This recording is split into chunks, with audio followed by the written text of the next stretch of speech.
Halo adik-adik, Assalamualaikum warahmatullahi wabarakatuh. Jumpa lagi dengan saya. Nah, kali ini kita akan membahas tentang impuls dan momentum. Oke, langsung saja ya adik-adik. Di sini yang pertama ada definisi tentang momentum, yaitu ukuran kesukaran untuk memberhentikan suatu gerak suatu benda. Jadi gini, Dik. Misalkan kita melihat benda yang bergerak.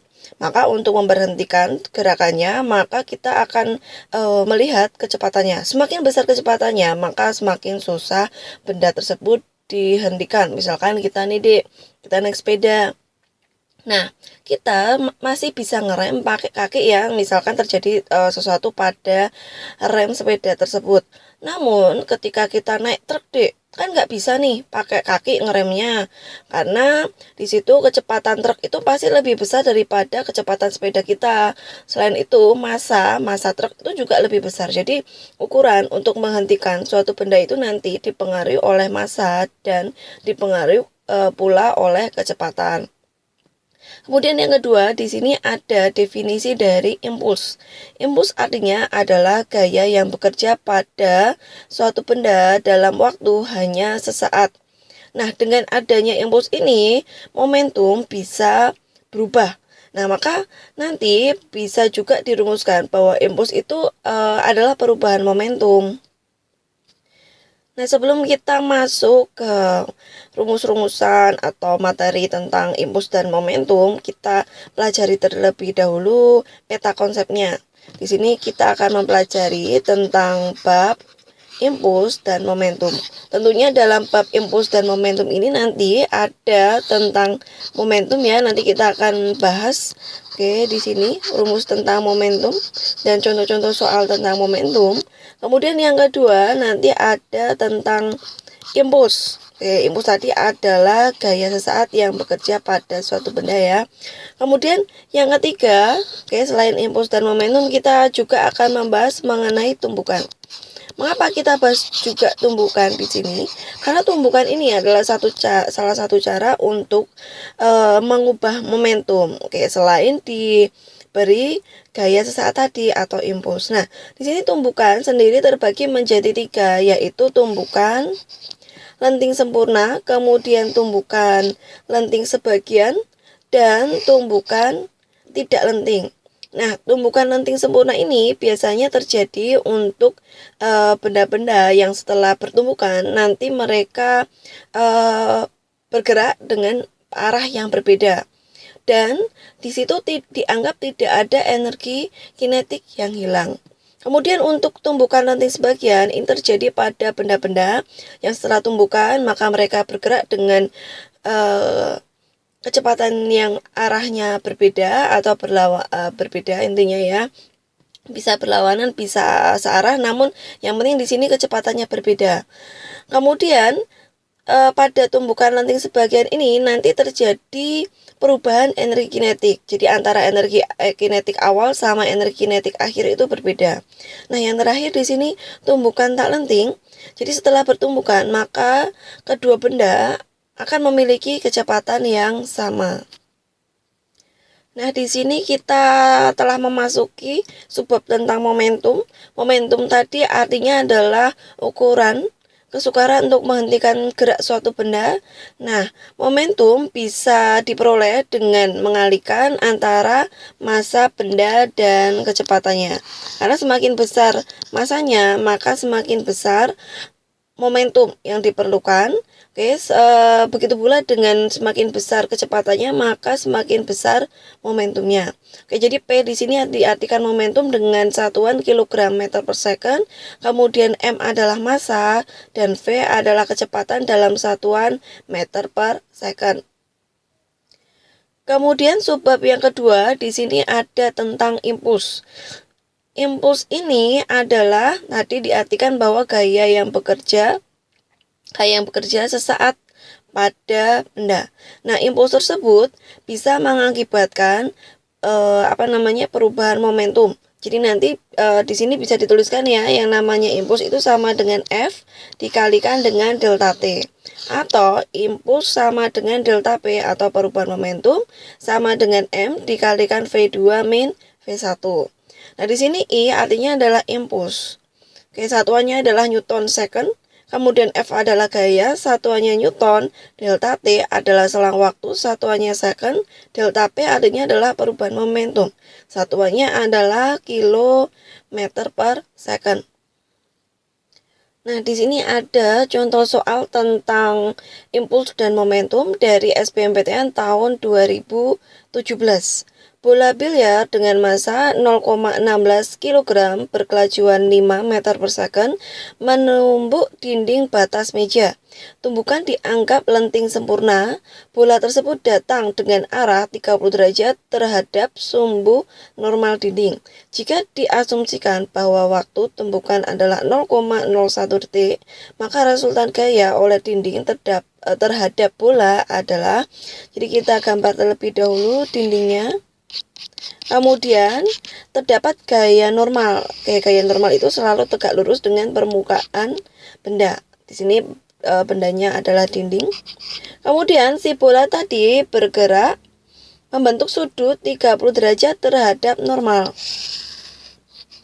Ini 30 derajat terhadap normal. Ini adalah V awalnya. Kemudian dia akan memantul. Karena dianggap lenting sempurna, nanti pantulannya ini kecepatannya sama dan sudut pantulnya adalah sama. Nah, yang ditanyakan berapa besarnya gaya yang diberikan oleh dinding di sini.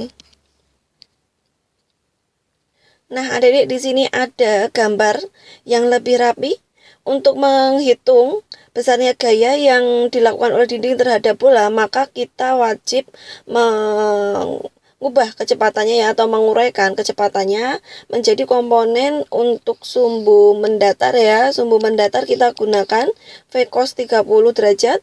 Untuk yang sumbu tegak kita gunakan V sin 30 derajat. Namun yang kita gunakan hanya V cos theta saja atau V cos 30 saja, karena gaya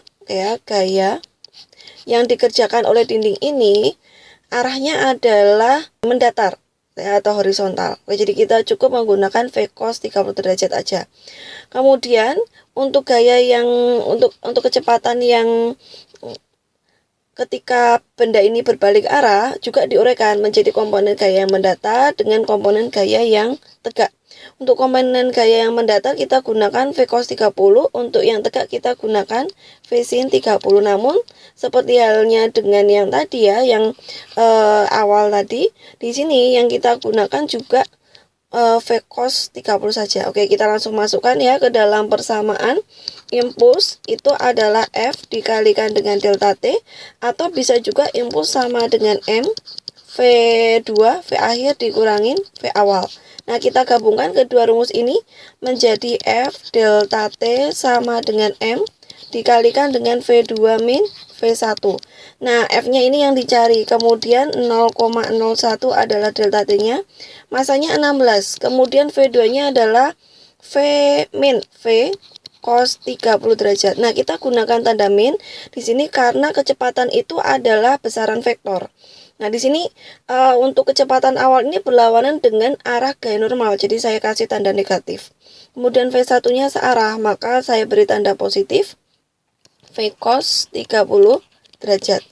Nah, jadi nanti F sama dengan 16. V-nya kita masukkan ya. Min 5 cos 30 itu adalah setengah akar 3.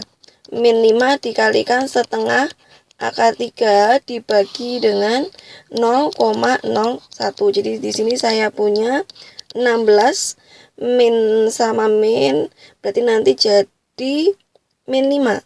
Oke ya, dikalikan dengan min 5 akar 3 dibagi dengan 0,01. Oh ya, Dek, di sini maaf sebelumnya ya, ternyata masanya itu bukan 16, namun 0,16.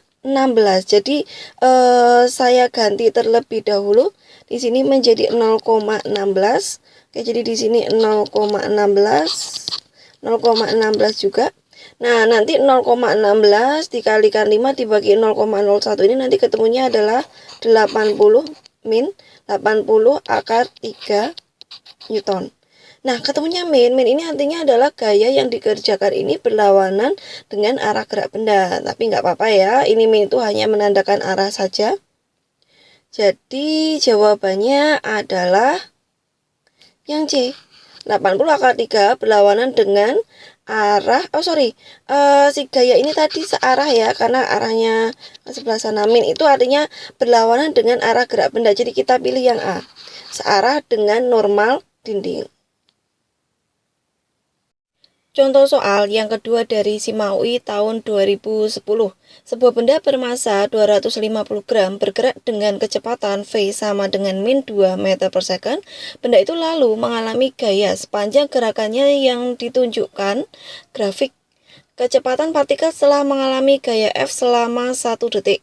Jadi adik-adik kalau untuk mencari impuls, selain bisa menggunakan F delta T, M kalikan dengan delta V, bisa juga menggunakan luas grafik. Grafik yang dipakai adalah grafik F terhadap T. Nah, di sini yang dipakai adalah grafik dari detik ke 0 sampai dengan detik ke 1 saja, karena di sini yang ditanyakan adalah kecepatan partikel setelah mengalami gaya selama 1 detik. Nah, nanti kita akan mencari luas grafik di sini dari 0 sampai dengan 1. Kita tulis terlebih dahulu persamaannya. Ya, impuls sama dengan perubahan momentum delta P. Nah, impulsnya ini bisa dicari menggunakan luas grafik. Kemudian delta P-nya kita ubah menjadi M, V2 dikurangi dengan V1. Untuk mencari luas grafik kita gunakan setengah alas dikalikan dengan tinggi. Oke, sama dengan massa dikalikan V2 min V1. Nah, di sini masanya adalah 250 gram. Massa sama dengan 250 gram. Ini kalau kita ubah ke kilo menjadi 0,25 kilo atau seperempat. Nah, kita masukkan di sini alasnya adalah 1, tingginya adalah 2, sama dengan masanya seperempat, kemudian V2 yang dicari. Sementara V1-nya diketahui min 2 meter per second. Jadi nanti V2 min dikurangin min 2. Maka 1 sama dengan seperempat dikalikan V2 plus 2. 4 sama dengan V2 plus 2. V2 sama dengan 2 meter per second. Jadi jawabannya adalah C. Oke, kita masuk ke jenis-jenis tumbukan.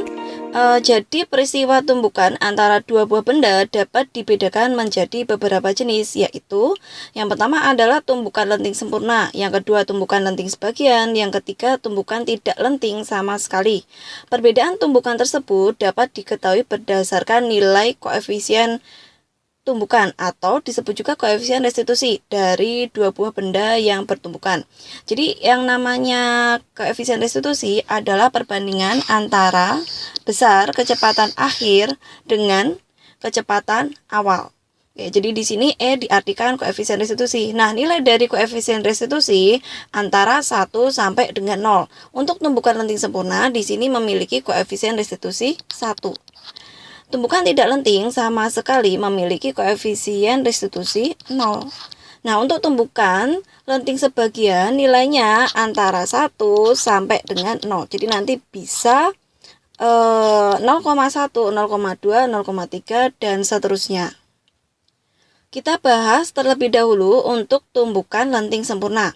Tumbukan antara dua buah benda dikatakan lenting sempurna apabila jumlah energi kinetik sebelum dan sesudah tumbukan tetap, sehingga koefisien restitusi besarnya sama, yaitu E sama dengan 1. Nah, perlu adik-adik ketahui di sini untuk tumbukan lenting sempurna selain energi kinetik sebelum dan sesudah tumbukan tetap, nah kedua benda ini setelah bertumbukan memiliki kecepatan dengan besar yang berbeda atau dengan arah yang berbeda. Oke ya.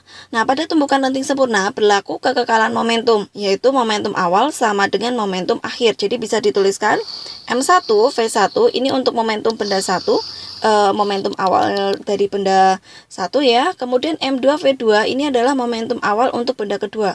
Sama dengan M1 V1 aksen ini adalah momentum akhir untuk benda pertama.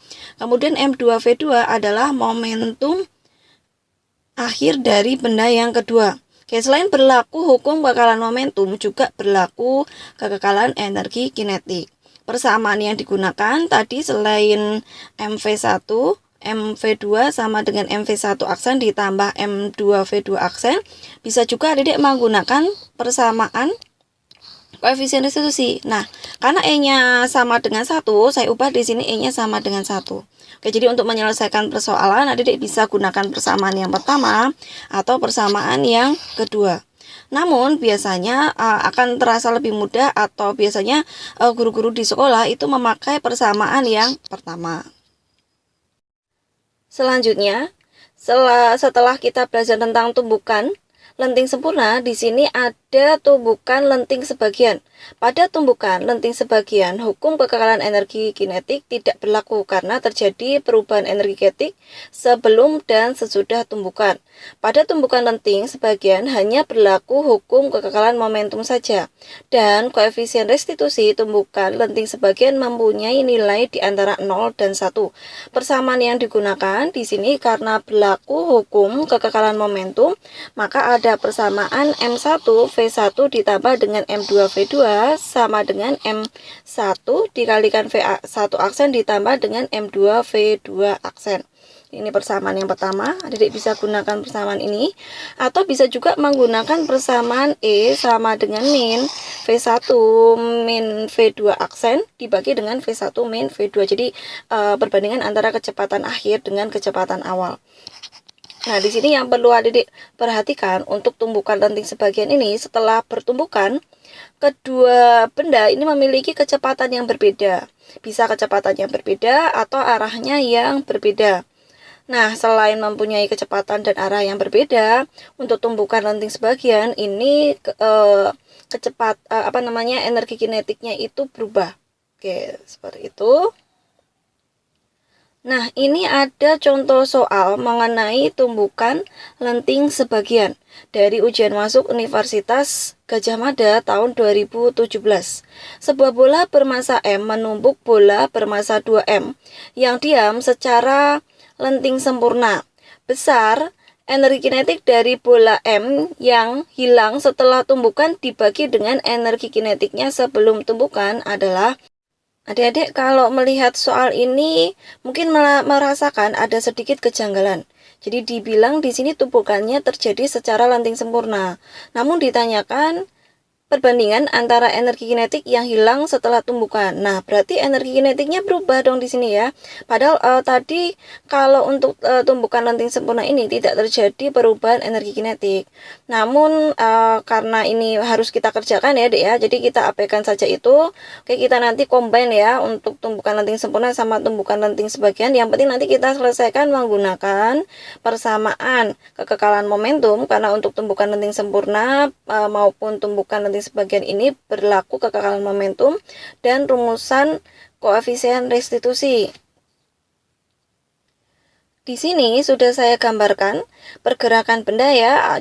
Jadi terdapat benda atau bola satu di sini bergerak dengan kecepatan V1, di mana V1 saya misalkan sama dengan V. Kemudian benda kedua ini diam, maka V2 sama dengan 0. Mula-mula kita selesaikan dulu persamaan hukum kekekalan momentum. Jadi momentum awal besarnya akan sama dengan momentum akhir. M1V1 ditambah dengan M2V2 sama dengan M1V1 aksen ditambah dengan M2V2 aksen. Kemudian kita masukkan M1-nya adalah M, kemudian V1-nya adalah V ditambah dengan 0. Oke, karena V2-nya 0 sama dengan M dikalikan V1 aksen ditambah dengan 2M V2 aksen. Kemudian kedua ruas ini saya bagi dengan M. Jadi nanti V sama dengan V1 aksen ditambah dengan 2V2 aksen. Nah, kita beri nama ini adalah persamaan yang pertama. Kemudian untuk persamaan yang kedua kita turunkan dari persamaan untuk mencari koefisien restitusi. Persamaan untuk mencari koefisien restitusi adalah 1, karena tadi dikatakan tumbukannya lenting sempurna, jadi tak masukin 1, sama dengan min V1 aksen ditambah dengan, min ya ini ya, V1 min V2 aksen dibagi dengan V1 min V2. Kita masukkan variabelnya, jadi nanti 1 sama dengan min V1 aksen ditambah dengan V2, ini plus ini didapat dari min kalikan min. Dibagi dengan V1-nya adalah V, kemudian V2-nya adalah 0. Jadi persamaan yang kedua itu V sama dengan min V1 aksen ditambah dengan V2 aksen. Ini adalah persamaan yang kedua. Kemudian kita eliminasi V2. Oke, kita eliminasi V2. Sebelum itu kita kalikan kedua ruas ini dengan 2 ya. Jadi nanti 2V sama dengan min 2V1 aksen ditambah dengan 2V2. Oke, jadi kita eliminasi V2. Persamaan 1 tadi V sama dengan V1 aksen ditambah dengan 2 V2 aksen. Persamaan yang kedua 2V sama dengan min V1 aksen ditambah, ada duanya ya, min 2V1 aksen ditambah 2V2 aksen. Kemudian saya kurangkan. Ketika dikurangkan maka nanti min V sama dengan 3V1 ditambah 0 ya, nanti V1 aksen sama dengan min 1/3V. Nah, min ini tandanya gerak benda ini berlawanan dengan gerak benda semula. Jadi ketika V1-nya ini saya gambar ke kanan, maka setelah pertumbukan, maka V1 arahnya ke kiri. V1 aksennya ke kiri, seperti itu. Kemudian kita cari besar energi kinetik dari bola M yang hilang setelah tumbukan dibagi dengan energi kinetiknya sebelum tumbukan. Jadi energi kinetik bola M sebelum tumbukan EK1 itu sama dengan setengah M dikalikan V1 kuadrat, di mana setengah M V1-nya adalah V. Kemudian setelah bertumbukan EK1-nya ini menjadi setengah M V1 aksen kuadrat sama dengan setengah M dalam kurung di sini min 1/3 V kemudian dikuadratin. Maka hasilnya adalah setengah M dikalikan dengan 1/9 V kuadrat. Jadi delta EK atau energi kinetik yang hilang per EK1 sama dengan EK1 aksen dikurangi dengan EK1 dibagi dengan EK1. Tadi EK1 aksennya adalah setengah M dalam kurung 1/9 V kuadrat dikurangi dengan setengah M, EK1-nya adalah V kuadrat dibagi EK1-nya adalah setengah M V kuadrat. Kita bagi yang sama ya, di sini ada setengah M. Kemudian V kuadratnya juga sama.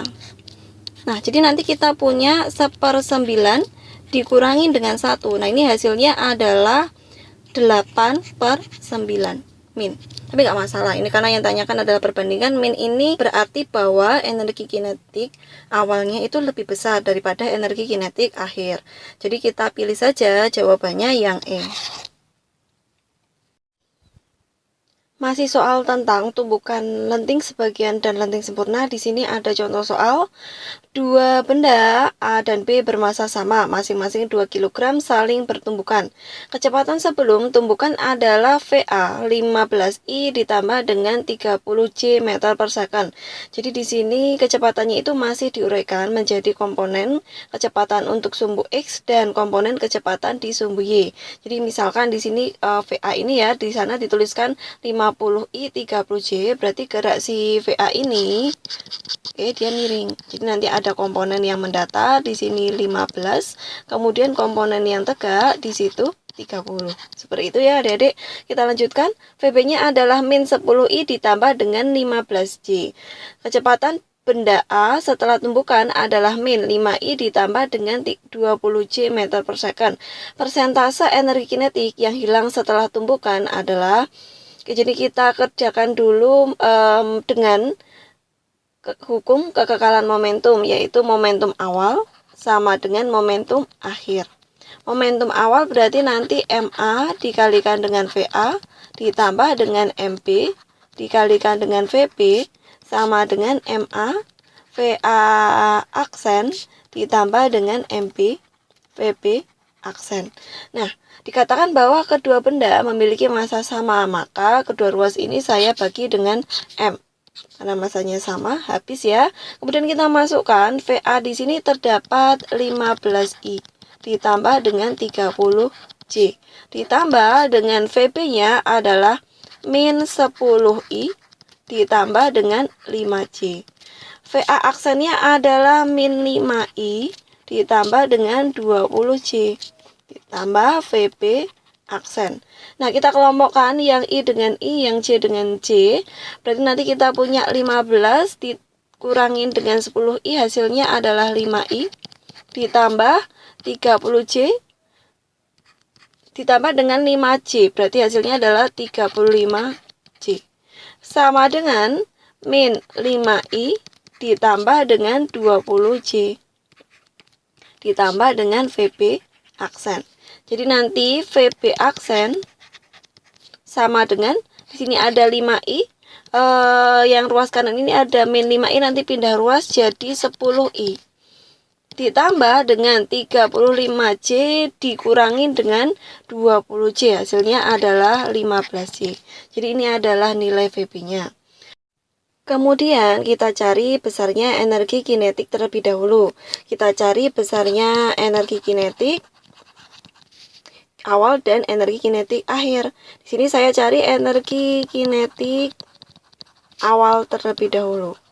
Energi kinetik awal ini terdiri dari EKA sama dengan setengah M VA kuadrat. Karena di sini VA ini masih dalam bentuk vektor, maka nanti kita cari VA itu menggunakan akar dari Vx kuadrat ditambah dengan Vy kuadrat. Nah, berarti nanti VA kuadrat sama dengan Vx kuadrat ditambah dengan Vy kuadrat. Jadi setengah dikalikan masanya 2, VA kuadrat berarti 15 kuadrat ditambah dengan 30 kuadrat. Hasilnya adalah 225 ditambah dengan 900. Sama dengan 1125 Joule. Kemudian untuk EKB sama dengan setengah M VB kuadrat sama dengan setengah kali 2. VB berarti min 10 kuadrat ditambah dengan 5 kuadrat. Sama dengan 100 ditambah dengan 225. 25 saja ya, karena 5 kuadrat berarti nanti ketemunya adalah 125. Jadi besarnya energi kinetik awal adalah EKA ditambah dengan EKB sama dengan 1125 ditambah dengan 125. Hasilnya adalah 1250 Joule. Untuk energi kinetik akhir, oke, kita cari terlebih dahulu energi kinetik akhir,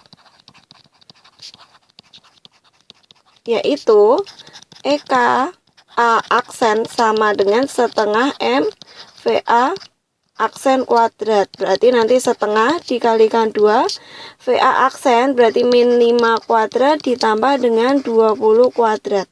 Hasilnya adalah 25 ditambah dengan 400 sama dengan 4250.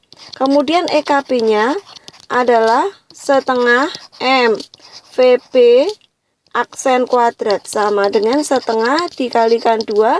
Kemudian VB aksennya tadi sudah kita cari. VB aksen itu hasilnya adalah 10I ditambah dengan 15J. Jadi nanti di sini 10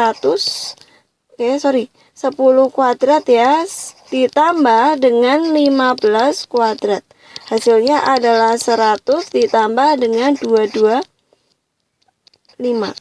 Oke, jadi hasilnya adalah 325 Joule. Oke, ini tadi 425 Joule. Nah, berarti nanti kita punya energi kinetik akhir sama dengan EKA aksen ditambah dengan EK B aksen. Hasilnya adalah 425 ditambah dengan 325, 750 Joule. Nah, karena yang ditanyakan adalah persentase energi kinetik yang hilang setelah tumbukan, maka kita akan kurangkan nilai energi kinetik awal yaitu 1250 Joule dengan energi kinetik akhir yaitu 750 Joule. Oke, berarti kita cari persentase delta EK dibagi dengan EK awal dikalikan dengan 100 sama dengan 1250 dikurangi 750 dibagi dengan 1250 kalikan dengan 100%. Maka 500 per 1250 dikalikan 100% hasilnya adalah 40%. Jadi jawabannya yang C.